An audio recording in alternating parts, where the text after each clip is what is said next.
കുടിവെള്ളത്തിലെ മാലിന്യമാണ് കേരളത്തിൽ വൃക്കരോഗികൾ കൂടാനുള്ള കാരണങ്ങളിൽ പ്രധാനമെന്ന് Kondotty Shihab Thangal dialysis centre chairman PA Jabbar Haji. വീടുകളിലെ കിണർ വെള്ളം പരിശോധിക്കാൻ ഡയാലിസിസ് സെന്ററിന്റെ മൊബൈൽ ലബോറട്ടറി സംവിധാനം പ്രയോജനപ്പെടുത്താം.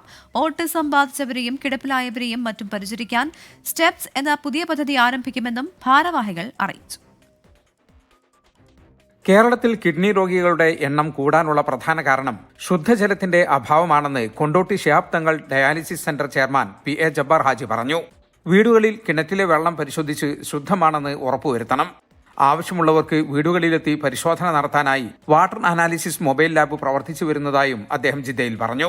കർണാടകയിൽ ഞങ്ങൾ ഈ മൊബൈൽ വൃക്കരോഗ നിർണയ ക്യാമ്പിന് പോയി. 3000-ഓളം ആളുകളെ 10 ക്യാമ്പിലായി ടെസ്റ്റ് ചെയ്തപ്പോൾ ആകെ കിട്ടിയ രോഗികൾ 2 പേരേ ഉള്ളൂ.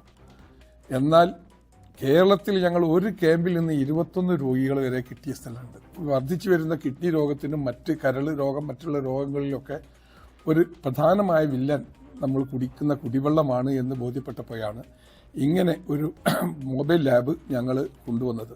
TDS, pH, കളർ തുടങ്ങിയ 5 ഐറ്റംസാണ് ഞങ്ങളിപ്പം മൊബൈൽ ലാബിലൂടെ ഞങ്ങൾ പരിശോധിച്ച് കൊടുക്കുന്നത്.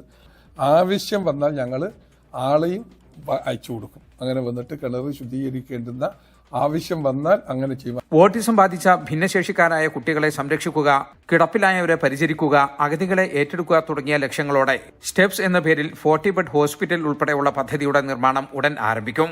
43 മെഷീനുകളിലായി 258 പേർക്ക് ഇപ്പോൾ ഡയാലിസിസ് നൽകി വരുന്നു. 1,70,000-ഓളം ഡയാലിസിസുകൾ ഇതുവരെ സൗജന്യമായി നൽകി. 3 വർഷത്തിനിടെ 470-ലേറെ വൃക്കരോഗ നിർണയ ക്യാമ്പുകൾ സംഘടിപ്പിച്ചു. 90,000-ഓളം പേരെ പരിശോധിച്ചപ്പോൾ 2,500-ഓളം രോഗികളെ കണ്ടെത്തിയതായും ഭാരവാഹികൾ അറിയിച്ചു. ഹസൻ സിദ്ദീഖ് ബാബു, ലത്തീഫ് ചീക്കോട്, നൌഷാദ് വാഴയൂർ എന്നിവരും വാർത്താ സമ്മേളനത്തിൽ പങ്കെടുത്തു.